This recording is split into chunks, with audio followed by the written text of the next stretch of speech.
Hormuz প্রণালী দিয়ে এপ্রিলে ১ কোটি ব্যারেল তেল রপ্তানি করেছে ইরাক। হামাসের শীর্ষ সামরিক প্রধানকে হত্যার দাবি ইসরায়েলের।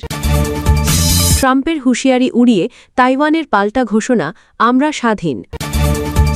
পাকিস্তানকে বিশ্বের মানচিত্র থেকে মুছে ফেলার হুঁশিয়ারি দিল ভারত। প্রিয় দর্শক, এবার জানিয়ে দিব বিস্তারিত। তবে তার আগে আপনি যদি এই চ্যানেলের নতুন দর্শক হয়ে থাকেন তাহলে চ্যানেলটি সাবস্ক্রাইব করে দিবেন পরবর্তী সকল আপডেট নিউজ সবার আগে পেতে। এবং আপনি যদি নিরীহ ইরানিদের ভালোবাসেন তাহলে আই লাভ ইরান লিখে বিশ্ববাসীকে জানিয়ে দিবেন। এবার বিস্তারিত। মধ্যপ্রাচ্যের অন্যতম শীর্ষ তেল উৎপাদনকারী দেশ ইরাক গত মাসে কৌশলগতভাবে অত্যন্ত গুরুত্বপূর্ণ জলপথ হরমুজ প্রণালী দিয়ে প্রায় ১ কোটি বা ১০ মিলিয়ন অপরিশোধিত তেল রপ্তানি করেছে। ইরাকের নবনিযুক্ত তেলমন্ত্রী বাসিম মোহাম্মদ এক সংবাদ সম্মেলনে সাংবাদিকদের মুখোমুখি হয়ে দেশের তেল রপ্তানির এই সর্বশেষ ইতিবাচক পরিসংখ্যান নিশ্চিত করেছেন। আন্তর্জাতিক বাজারে জ্বালানি তেলের সরবরাহ বজায় রাখতে হরমুজ প্রণালীকে বিশ্বের অন্যতম প্রধান রুট হিসেবে বিবেচনা করা হয়, যার মধ্য দিয়ে ইরাকের এই বিপুল পরিমাণ তেল রপ্তানি দেশটির অর্থনৈতিক সক্ষমতারই বহিঃপ্রকাশ।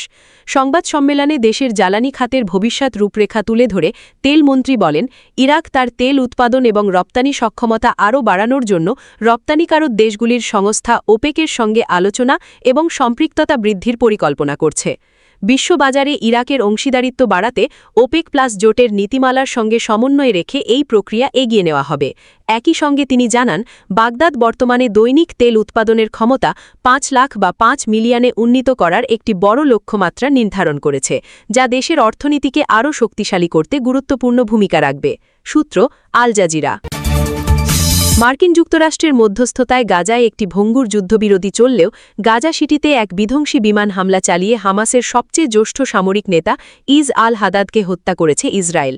ইসরায়েলি প্রতিরক্ষা বাহিনী এবং ইসরায়েলি নিরাপত্তা সংস্থার পক্ষ থেকে দেওয়া একটি যৌথ বিবৃতিতে এই তথ্য নিশ্চিত করা হয়েছে।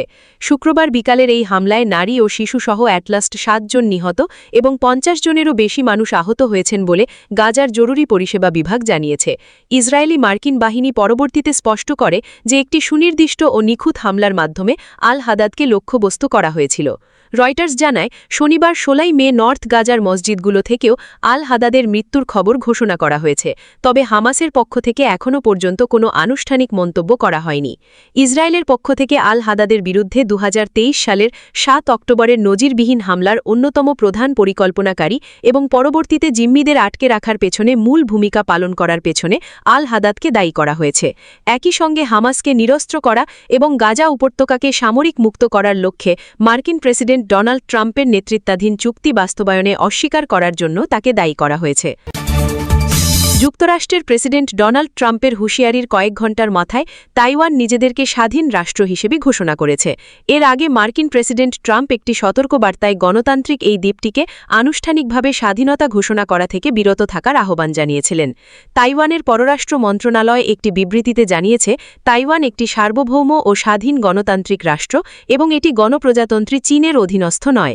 তাইওয়ানের মার্কিন অস্ত্র বিক্রয়ের বিষয়টি পুনর্বিবেচনা করার বিষয়ে ট্রাম্পের ইঙ্গিতের পর মন্ত্রণালয় জোর দিয়ে বলেছে, এই বিক্রয় তাইওয়ানের প্রতি ওয়াশিংটনের নিরাপত্তা প্রতিশ্রুতিরই অংশ।